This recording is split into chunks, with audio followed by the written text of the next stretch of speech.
Hey, it's another week, another recipe, and today's turn of the century apple fritter recipe is a complete success and a good reminder to actually read your recipes. Come join me in the kitchen and let's see how it goes. My name's Courtney Morris and I cook history's forgotten recipes out of random cookbooks I find and sometimes websites. And this week, I think we've got a good one, I hope. If you're new here, thank you for joining me. I hope you enjoy the video, and if you're coming back for more, your support is always appreciated. I hope you enjoy this just as much as I do.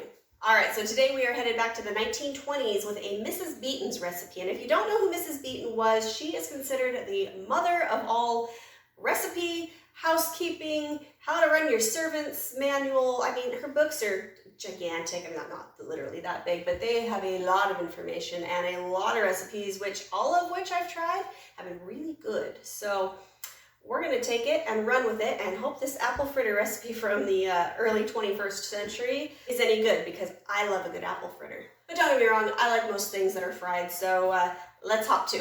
I sure hope this works, because the last couple recipes have been mediocre at best, and I am in need of something delicious right now. Okay, so it calls for 4 apples. It says pare and core the apples and cut them into slices of even thicknesses. All right, well, let's go.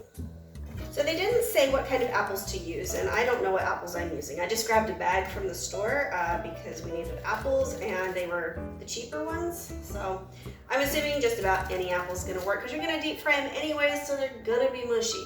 It's not like you really have to have them set up anyways. So I do have an apple peeler, and I'm not entirely sure when those came around, so to be historically accurate, I am using my hands, which freaking hurts my knuckles. We have a couple apple trees in our orchard, and I made a ton of applesauce last year, and oh my goodness, my hands never recovered. Okay, so those are all ready to cut up. If you have extra apple peels like this, I usually either give them to my chickens or compost, or you can boil them in a pot of honey and make some apple flavored infused honey, and it's really good.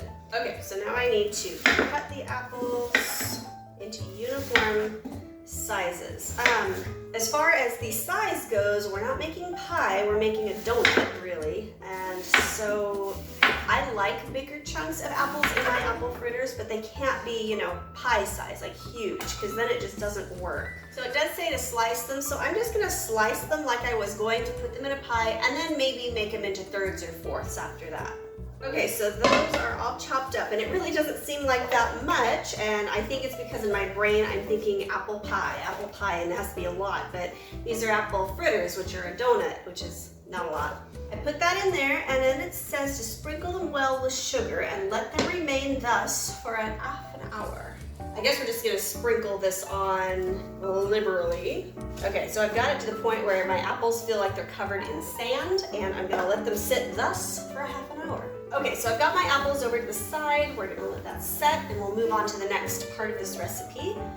All right, so we need to sift the flour and salt in a basin, add the oil and the water gradually until smoothly mixed. So we're basically making our donut batter, if you will.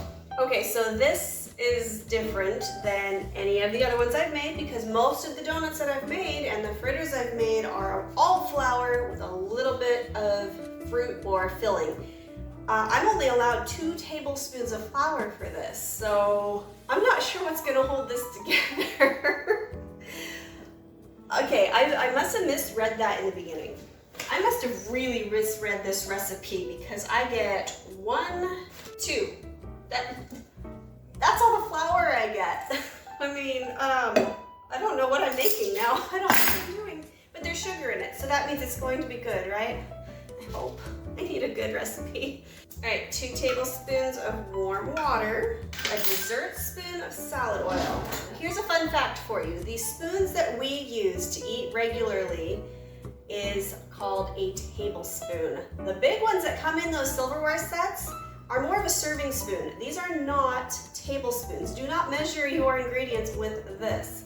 This is a tablespoon. It equals 3 teaspoons, and if you measure it in, it will hold that. This is way too big. If you don't have your measuring spoons, don't use the big one it came with. The reason the teaspoon is called the teaspoon is because they were teeny, itty, bitty little guys that you used for tea. So, hope you learned something there. A dessert spoonful is about a little smaller than this. So, I'm going to do just slightly less than this.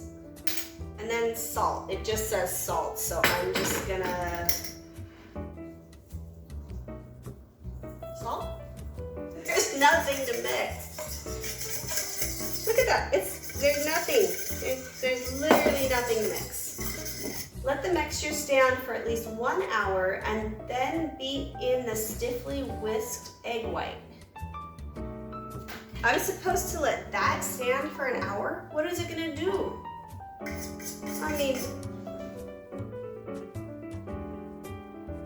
I don't know what to do with that. What am I making? Okay, well, I'll be back in an hour. 1 eternity later. Okay, so this has stood for an hour and it looks the exact same. There's nothing to write home about. It literally looks the exact same. So we're just gonna whisk our egg white, which now that I've been doing a lot of these old recipes, I have no problem doing it with a whisk. Stand by again. Okay, so I've got my stiffly beaten egg white, and now I stir this in. Hopefully this will give a little bit more volume. I don't know what I'm doing. This is not apple fritter that I know of. And I know fritter just means to like fry stuff, but okay, well, I mean, it's egg white mixed with flour, water, and salt, and oil. Okay, next. Dip each apple ring into the batter. Apple ring? Ah! I'm awesome. I cut them into cubes because that's what you do in an apple fritter. But apparently these are, oh, that was really good. Anyways, every apple fritter that I have had has these teeny little chunks in it, and it's a dough ball. This is supposed to be, apparently, apple rings coated in egg white. We either problem solve and do something, or I just use up 4 more apples, do it correctly, and then figure out what on earth to do with sugared apples. I'm gonna start over. I'm going to make a tart with these at some later point in today or tomorrow. We're gonna use 4 more apples and do it again. Suppose it wouldn't have killed me to read the whole thing again, because apparently I missed that. And the little clue, now that I'm seeing it, it says you peel and core it, but I took the core out, but it said slice, and so I guess I diced instead of sliced. But I love peeling apples. Said no one ever. Is this an apple fritter? When did an apple fritter stop being this and become the donut that we know today?